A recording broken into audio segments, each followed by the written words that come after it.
Good morning students. Class 12 में जो है टॉपिक आज है मेंडल के आनुवंशिकता के नियम। कि मेंडल के आनुवंशिकता के नियम क्या होते हैं, कितने प्रकार हैं, उनका आधार क्या है। ठीक, तो आज हम आपको बताएंगे। तो पिछले वीडियो में आपने आनुवंशिकता के विषय में जाना, आनुवंशिकी के विषय में जाना, ये सब पूरा जान लिया है। ठीक, तो वीडियो शुरू करने से पहले अगर आप हमारे चैनल पर नए हैं तो चैनल को सब्सक्राइब कर लें, बेल आइकन को दबा लें ताकि आपको वीडियो की नोटिफिकेशन मिल सके। तो देखिए, पहले मेंडल के नियम शुरू करने से पहले आपको जान लीजिए, मेंडल के जो नियम थे वो 3 थे। कितने थे? 1, 2 और 3 नियम थे।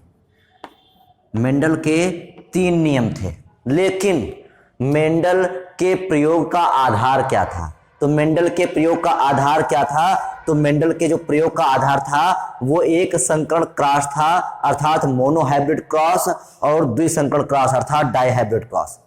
तो जो मेंडल के नियम का आधार था वो एक संकरण क्रॉस और द्विसंकरण क्रॉस था। अगर आपसे पूछा जाए मेंडल के नियम का आधार क्या था, तो उन्होंने प्रयोग किस आधार पर किए, तो मेंडल ने प्रयोग जो किया था वो एक संकरण क्रॉस के आधार पर किया था और द्विसंकरण क्रॉस के आधार पर किया था, monohybrid cross and dihybrid cross. फिर एक संकरण क्रॉस के आधार पर 2 नियम बनाए इन्होंने। एक संकरण क्रॉस के आधार पर 2 नियम बनाए। कौन सा? पहला था प्रभाविता का नियम, लॉ ऑफ डोमिनेंस, ठीक, और दूसरा था पृथक्करण का नियम, लॉ ऑफ सेग्रीगेशन, और तीसरा था स्वतंत्र अव्यूहन का नियम, लॉ ऑफ इंडिपेंडेंट असॉर्टमेंट। तो इस प्रकार से उन्होंने 3 नियम बताए, लेकिन उसका आधार क्या था? तो उसका आधार एक संकरण क्रॉस और द्विसंकरण क्रॉस था। अब प्रश्न ये उठता है कि मोनोहाइब्रिड क्रॉस क्या है और डाइहाइब्रिड क्रॉस क्या है। आपसे प्रश्न पूछा जा सकता है कि जैसे पृथक्करण का नियम है, तो पृथक्करण का नियम किस पर आधारित है? तो हम बताएंगे कि पृथक्करण का नियम किस पर आधारित है?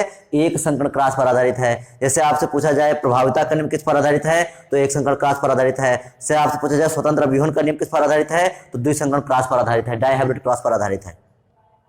तो इस प्रकार से एक संकरण क्रॉस और द्विसंकरण क्रॉस, ये दोनों पर ये तीनों नियम आधारित हैं। तो अब एक संकरण क्रॉस होता क्या है, मोनोहाइब्रिड क्रॉस क्या होता है? देखिए, मोनोहाइब्रिड क्रॉस क्या होता है? एक संकरण क्रॉस, अर्थात इसका मतलब ये होता है कि जब जैसे कोई पौधा है, उस पौधे के जो तुलनात्मक लक्षण लिए गए, जैसे एक लाल पुष्प वाला पौधा लिया गया, एक सफेद पुष्प वाला पौधा लिया गया। तो अब लाल पुष्प वाला पौधा, तो पुष्प जो है उसकी विशेषता कैसी है कि वो लाल है। जो सफेद, ऐसा पौधा लिया गया जिसमें सफेद फूल लगते हैं, तो उस पौधे की विशेषता क्या है कि वो सफेद पुष्प वाला है। ठीक, तो जो पौधे के दोनों लक्षण माने गए हैं, वो क्या माना गया है? केवल एक लक्षण माना गया है कि एक पौधा है जिसमें लाल पुष्प लगते हैं, तो कितना लक्षण हो गया? एक लक्षण हो गया, लाल पुष्प। दूसरा पौधा है जिसमें सफेद फूल लगते हैं, तो उसका लक्षण कितना हो गया? एक ही लक्षण है कि उसमें सफेद फूल लगते हैं। तो पौधे के जब केवल एक तुलनात्मक लक्षण को माना जाएगा, जब क्रॉस कराया जाएगा, तो उस समय पौधे का केवल एक तुलनात्मक लक्षण को लिया जाए। जब क्रॉस कराते समय पौधे का जब एक तुलनात्मक लक्षण को आधार माना जाए, तब उसे कहते हैं एक संकरण क्रॉस, मोनोहाइब्रिड क्रॉस। जब एक लक्षण लेंगे पौधे का, दोनों पौधे का जब केवल एक लक्षण लेंगे, तो उसे कहेंगे एक संकरण क्रॉस।